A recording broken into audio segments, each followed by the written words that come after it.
2 months ago, the child presented to us with very high creatinine, and he was very symptomatic. He had nausea, vomiting, generalized weakness, and anemia.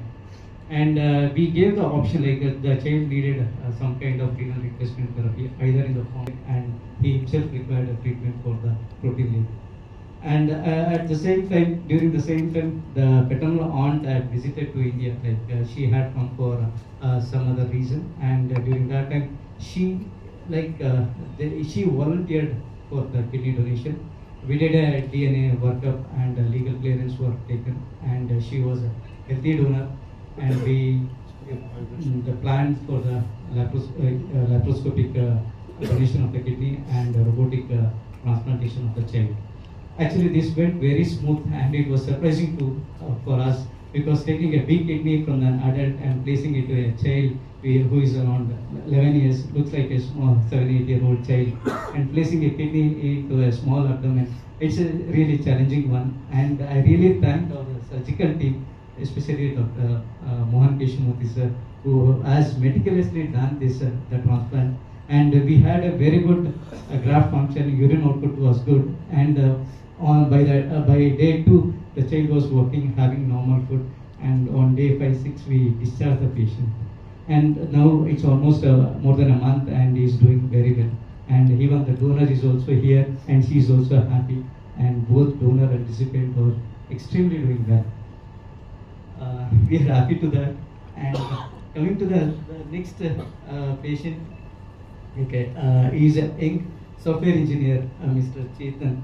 Actually, he was working for a software company, and in 2016 he got some international assignment.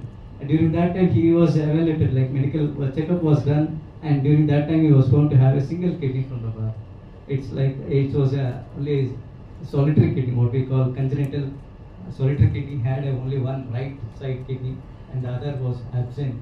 It is since birth, it is a single kidney, but he never had any kind of symptoms. He was doing well, and he is well educated and well settled, and he was doing all his normal activities, and his creatinine to begin was 2.3. And he was found to have hypertension during that time, and put on medications for the blood pressure as well as dietary changes for the CKD. And in November 2023, almost like 7-8 years, he was doing well, and suddenly one day he started having a tiredness, loss of appetite, vomiting, and on evaluation his creatinine was found to be 22, which was very high. It was surprising for everyone, and he was immediately started on dialysis. That time we have to save the patient. Dialysis was the only option. We initiated on dialysis. Then we had a discussion with the family. Since he is young, and we want, even the family also wanted to go for a transplantation. Any patient compared to the transplantation and dialysis carries a lot of complications with respect to infection, and the risk of cardiovascular mortality is high. In the family, it's a small family with 5 members, the parents, father, mother, and wife, and a small child of 5 years. Then we had a discussion with the family. The father, who is around 70, he volunteered as a kidney donor. Even though he had a mild hypertension and some cardiac issue, like he had a mild heart attack in 2013, and he was on medications. We had a discussion with a cardiologist, and he was subjected to a coronary angiogram, which came out to be normal. And after the cardiac clearance, we planned for a kidney transplantation. We did a HLA typing and DNA fingerprinting, and everything came normal. And later we proceeded with the same laparoscopic donation and the robotic implantation of the kidney. And post-transplant, he was discharged. In the follow-up, I asked the grandfather, like the father, what was the reason for you to get such a motivation for? He told, I have a small grandchild who is 5 years. I want his father to be well, so that he can take care of the whole family. we really salute the whole family as well as the father who has come forward with for a noble cause, and we are really thankful to the whole team. It was a multidisciplinary approach, and the whole team dedicatedly worked for in this transplantation. Both the patients are doing well, and really it is a satisfaction for the whole team. Thank you. دكتور أكيد. نعم. وكان في تورم بالوجه والبطن. نعم. كان في تورم بالبطن والوجه. نعم. في اليمن ما في مستشفيات good. 2006, since 2016, child has a problem. So 2016 he came to India. He first he went to Narayana Hospital and he consulted with the doctors. بس. بعدين عملوا له بايوبسي جزء من الابتلاء عشان يعرفوا نوع المرض اللي عنده. واعطوه علاجات جلست في الهند سنة. 2016 when he came to Narayana Hospital, they advised for a biopsy and they asked for take a medication for 1 year and they stayed 1 year in India in 2006 from 2000. العلاج ما استجاب الجسم حقه رجعت اليمن.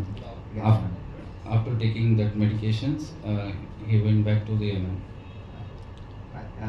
رجعت رجلنا الهند إلى بنجلور في 2019. Again he came back from Yemen to Bangalore in 2019. مستشفى ريمبو.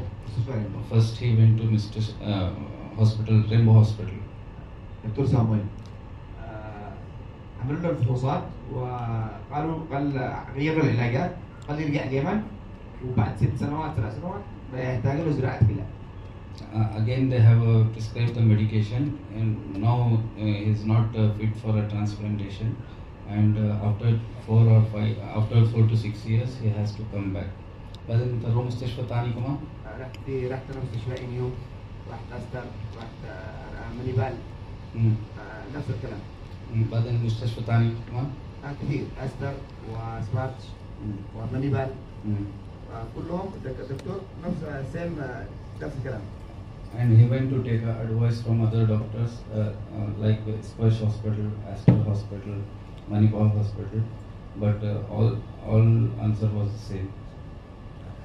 بعدين رجعت اليمن ورجعت في 2024. And he went back Yemen. Again he came back in 2024. زرت الدكتور سامويل ومستشفى أستر نفس المستشفيات، قالوا لي يشيلوا زراعة حاليا كرياتين.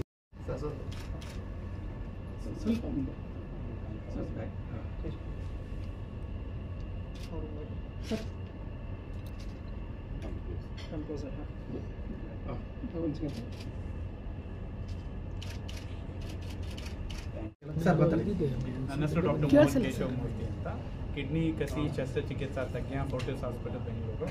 ಈತ doctor Manjunath, kidney ತಜ್ಞ Fortis ಆಸ್ಪತ್ರೆ ಬೆಂಗಳೂರು.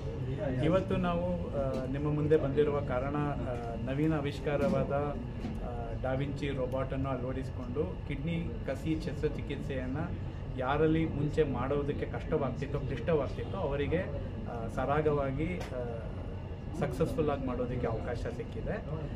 ನಾವಿವತ್ತು ಒಂದು ವಿದೇಶದಿಂದ ಬಂದಿರುವ ಚಿಕ್ಕ ಹುಡುಗನಿಗೆ robot ತಜ್ಞ ಆವಿಷ್ಕಾರನ ಉಪಯೋಗಿಸ್ಕೊಂಡು ಕಿಡ್ನಿ ಕಸಿ ಶಸ್ತ್ರಚಿಕಿತ್ಸೆ ಮಾಡಿದ್ದೇವೆ. ಅದೇ ರೀತಿ ನಮ್ಮ ಬೆಂಗಳೂರಿನಲ್ಲಿ ಆದ ಮಿಸ್ಟರ್ ಚೇತನ್ ಅವರಿಗೆ ಅವರ ವಯಸ್ಕ ತಂದೆಯಿಂದ ಚಿಕ್ಕ ರಂಧ್ರದ ಶಸ್ತ್ರಚಿಕಿತ್ಸಾ ಲೆಪ್ರಾಸ್ಕೋಪಿ ಮೂಲಕ ಕಿಡ್ನಿ ಕಸಿಯನ್ನು ಮಾಡಿ ರೋಬೋಟ್ ಮೂಲಕ ಜೋಡಣೆ ಮಾಡಿದ್ದೇವೆ. ಈ ರೀತಿ ಆವಿಷ್ಕಾರದಿಂದ ಕಮ್ಮಿ ವೆಚ್ಚದಲ್ಲಿ ಯಾವ ಕಿಡ್ನಿ ಟ್ರಾನ್ಸ್ಪ್ಲಾಂಟು ಕ್ಲಿಷ್ಟ ಅಥವಾ ಕಷ್ಟ ಇತ್ತೋ ಅದನ್ನು ಸಾಮಾನ್ಯ ಜನರಿಗೆ ದುಂದು ವೆಚ್ಚ ಇಲ್ಲದೆ ನಿಟ್ಟವಾಗಿ ತಲುಪಿಸೋದಕ್ಕೆ ಫೋರ್ಟಿಸ್ ಆಸ್ಪತ್ರೆ ಒಂದು ಪ್ಲ್ಯಾಟ್ಫಾರ್ಮ್ ಕ್ರಿಯೇಟ್ ಮಾಡಿದೆ.